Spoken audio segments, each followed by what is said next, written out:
Welcome to 30 Minutes of Faith. We have with us a friend and co-worker today, an important part of Interfaith in Sacramento. Myoho, thank you for joining us.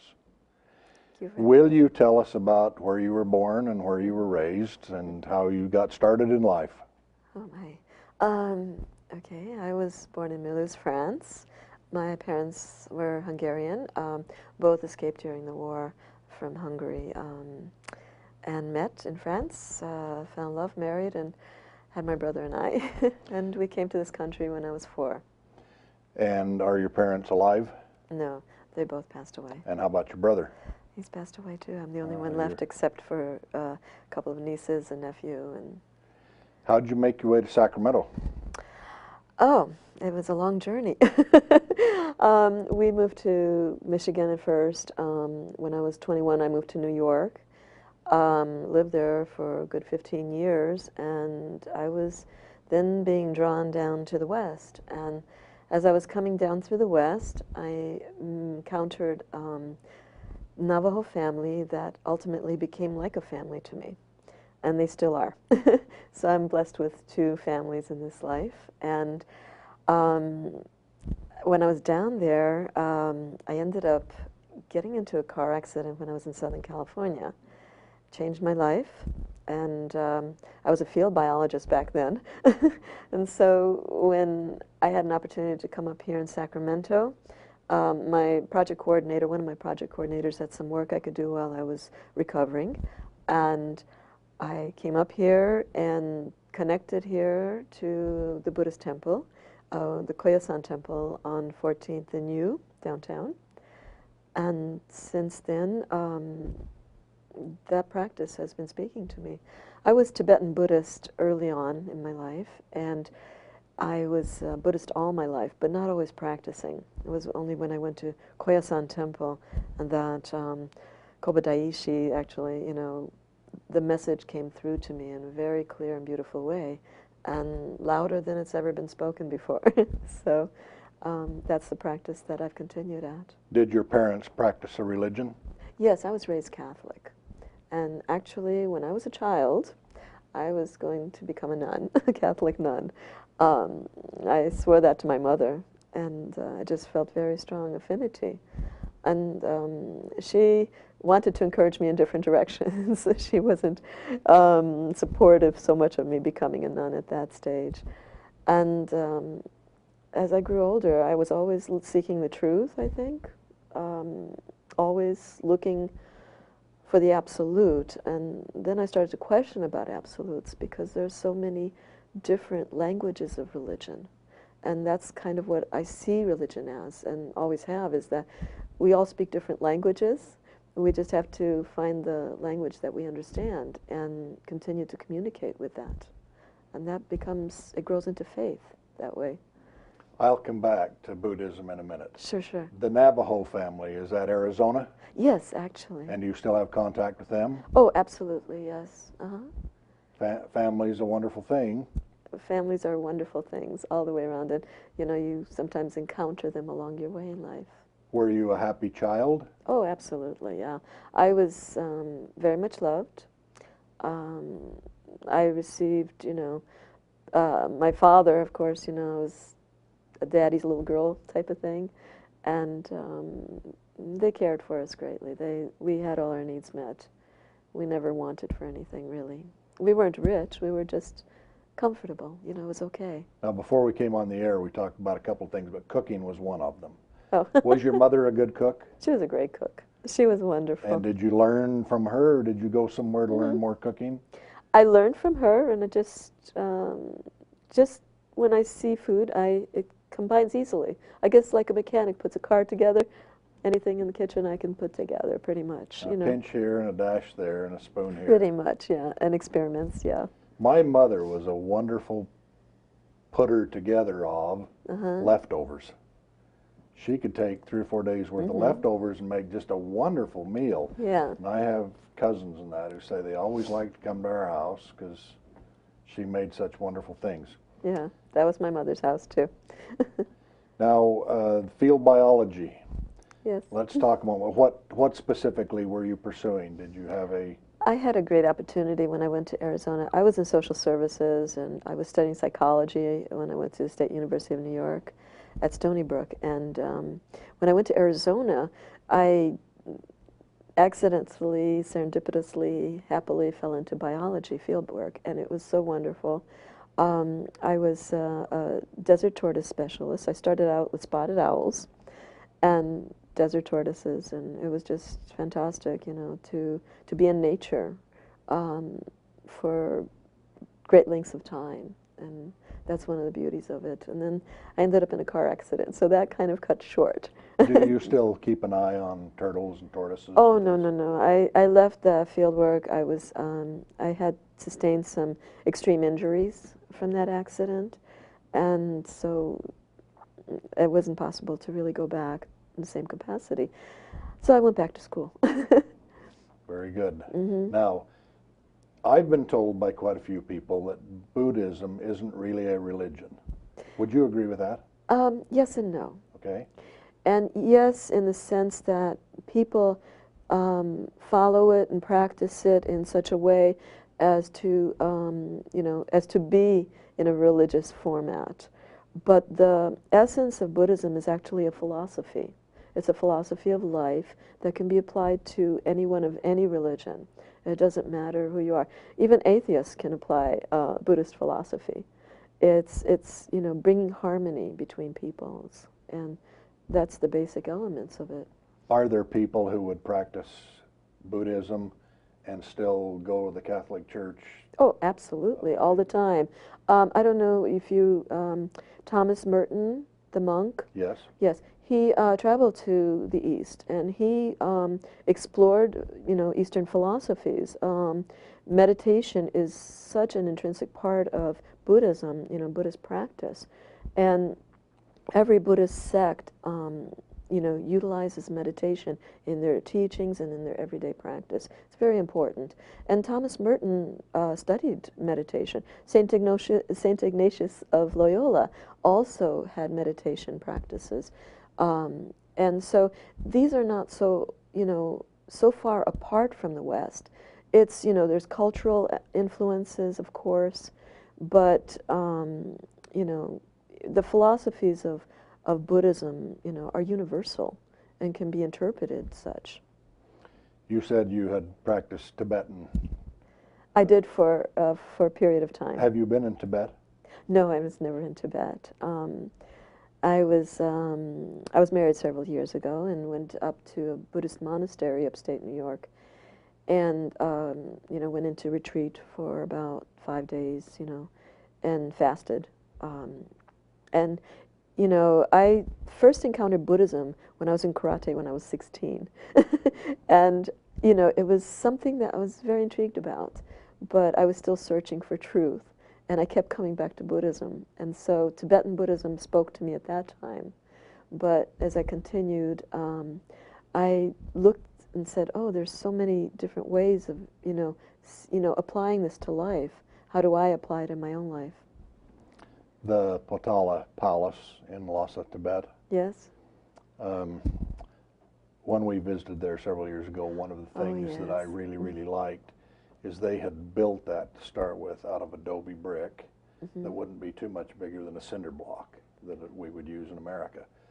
But as the years passed, they would fill the cracks in with straw and a cement, and then they'd trim it, and then they would add more plaster, and then they, you know, spring would come, they'd see the holes, and they'd fill it with straw and cement, and those walls that started out being 13 or 14 inches thick to start with are 6 or 7 or 8 feet thick.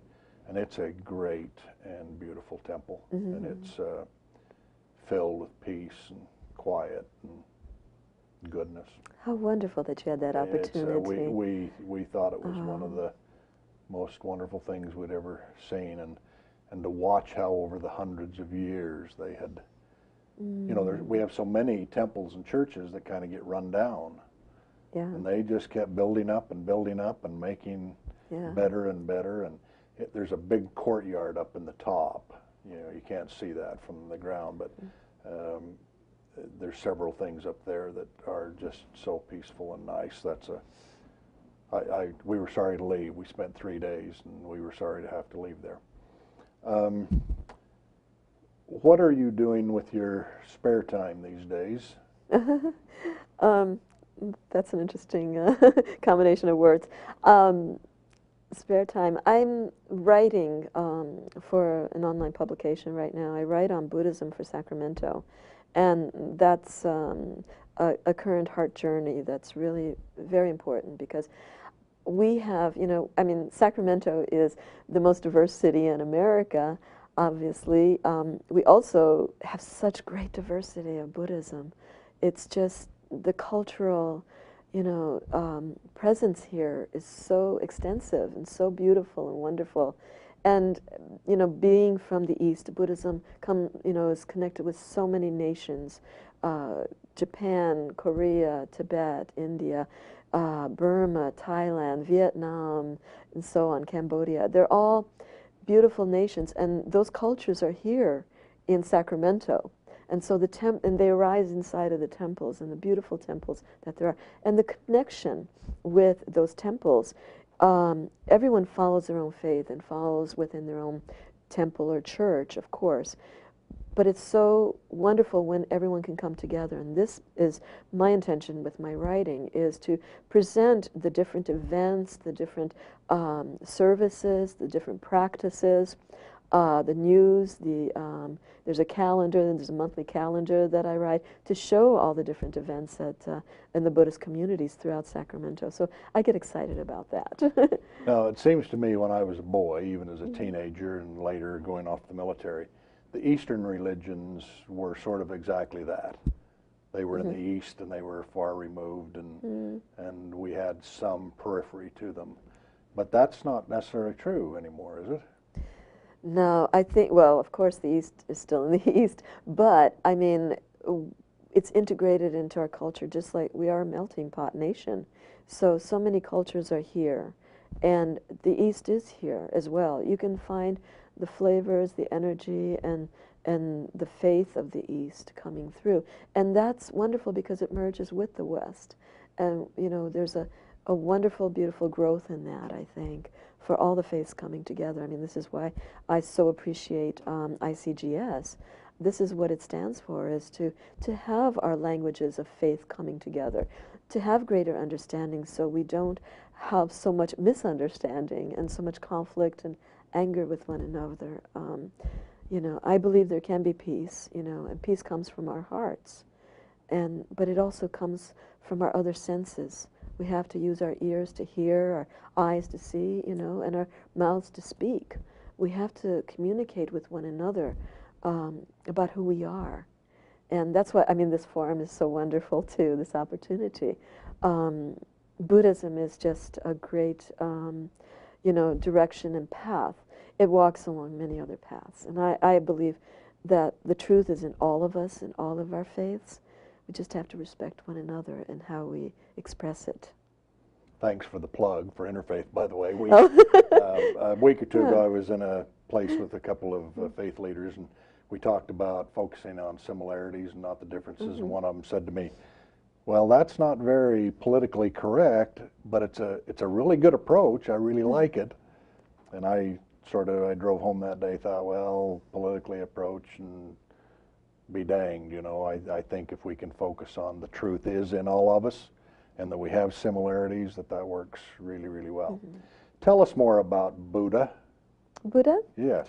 Well, Buddha was born a little over 2,600 years ago. Actually, this year was a celebration of 2,600th year. And Vesak, or Visakha, or Visaik, it's all the meaning the same thing, and it's a celebration in the springtime of the birth, the enlightenment, and the death of Buddha. Now, he lived for 80 years, so the thing is that he reached all those things at the same time of year, or at the same time, so it's all celebrated. My wife and I went to a celebration of that this spring, and spent a night, and the following morning it was a wonderful time. Oh, it is. It's this year actually there was a great event that happened that's going to be now annually, where like a dozen different Buddhist temples and organizations came together and planned the Vesak. So when Buddha was born, you know, there were many things I can tell you about it. He was, you know, born to a wealthy family. He was a prince, and he learned about, you know, when he went out into the world, he learned about old age, sickness, and death. And he also learned about the ascetic that goes off and, you know, finds and seeks enlightenment. So he went off and he left all the wealth and the opulence and went into the world for that. So when he was enlightened under the Bodhi tree, he saw things that his teachings that were passed down to us, and that's what Buddhism is about, is just those simple teachings that he shared with us. And he died in peace at 80. So that celebration of the birth, the enlightenment, and death comes together in Vesak. And for this spring, when those dozen, I'm sorry, I'm kind of jumping around, I'm sorry. I jumped around a little bit. No problem. Owen is a good editor. Well, this spring at the Vesak, when in Sacramento, the dozen or so organizations and temples of Buddhism came together in Sacramento. They put on this Vesak, but it was, you know, the first time that it was really this cohesively done and this greatly done, because it brought together the flavors of all these different Asian cultures and the teachings of Buddha from great teachers who attended.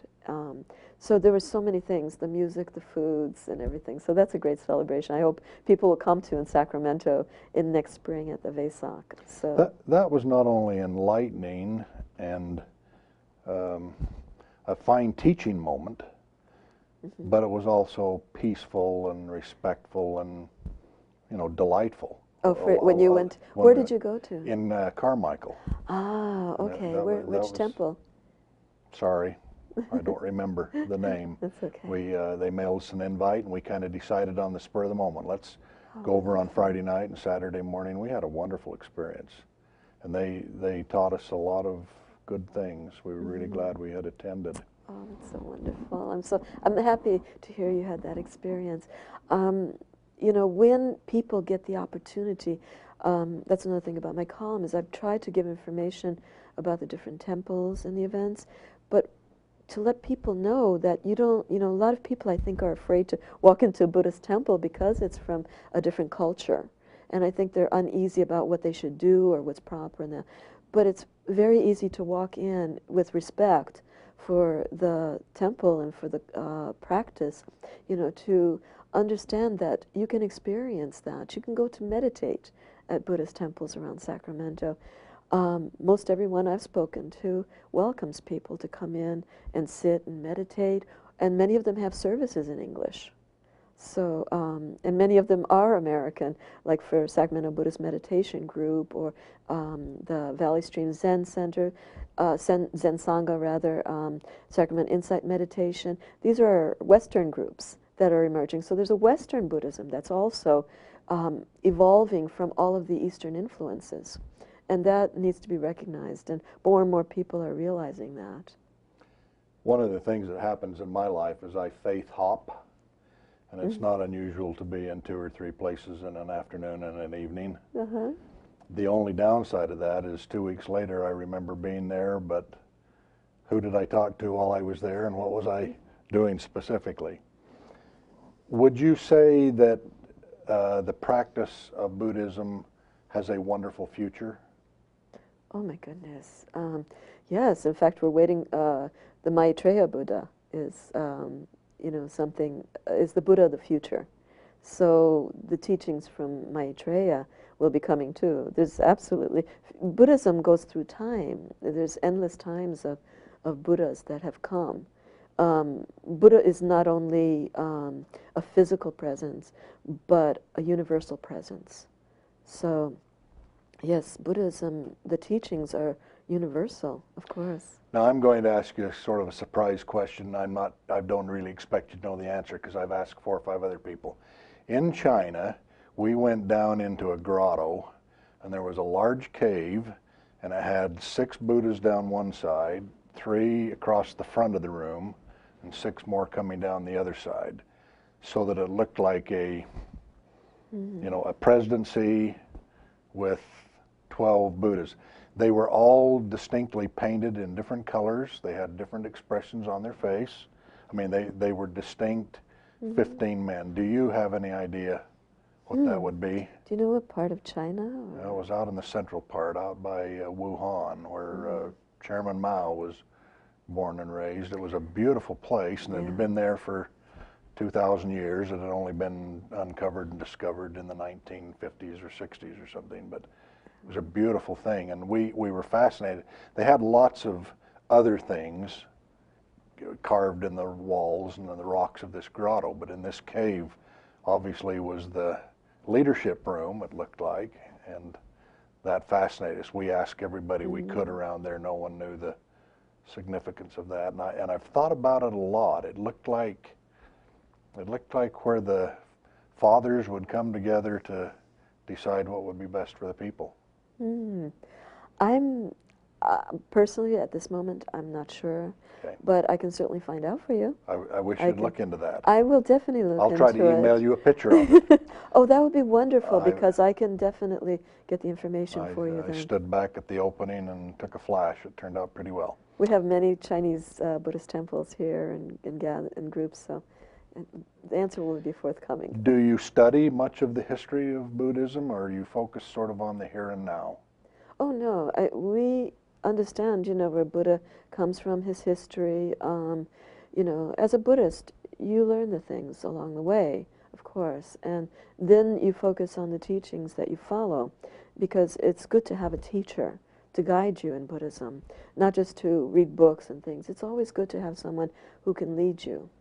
Who comes to Buddhism? I mean, is it a high school boy or girl, or do people in their middle age, or even if they're getting elderly, who comes to Buddhism? Everyone.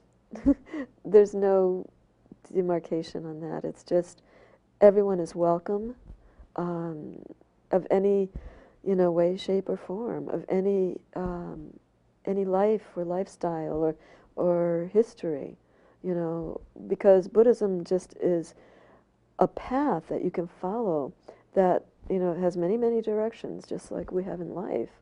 So anyone can come, anyone. And again, as I say, anyone of any faith can just practice. You know, of course, within a temple or church, they're going to be teaching from where they're from or what the background is. But it doesn't mean that someone can't sit there and meditate. I can go into another temple and I'll still see my teacher there. You know, the masters, the icons that I follow, that I connect with. And as I'm sure for you too, you know, we take our faith with us. But when we're in a faithful environment, it can bring that much clearer for us when we can practice in peace.